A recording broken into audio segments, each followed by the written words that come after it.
নমস্কাৰ। আজি নতুন এটা ৰেচিপি ভিডিঅ'ৰ সৈতে মই দৰ্থি আপোনালোক সকলোকে মোৰ চেনেলটোলৈ স্বাগতম জনাইছোঁ। আজিৰ এই মিঠাইবিধ বনাবলৈ আমাক আমুল পাউডাৰ, গাখীৰ, চেনি আৰু অলপমান ঘিৰ দৰকাৰ হ'ব। তেনেহ'লে বলকচোন ভিডিঅ'টো আৰম্ভ কৰোঁ।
আপোনালোকে দেখিছে এখন প্লেটত মই ধুনীয়াকৈ ইয়াক উলিয়াই লৈছোঁ আৰু হাতত অকণমান ঘি সানি মই ভালকৈ মঠি লৈছোঁ।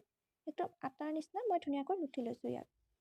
এই মিঠাইবিধ বনাবলৈ 10ৰ পৰা প্ৰায় 15 মিনিট সময় লাগে আৰু কালাৰফুল হোৱাৰ বাবে সৰু ল'ৰা ছোৱালীয়ে খায়ো বৰ ভাল পাব। ইয়াক মই কালাৰফুল বনাবৰ বাবে ৰেড আৰু গ্ৰীণ কালাৰটো এড কৰিছোঁ। আপোনালোকে যদি বিচাৰে বেলেগ ফুড কালাৰো ইউজ কৰিব পাৰে।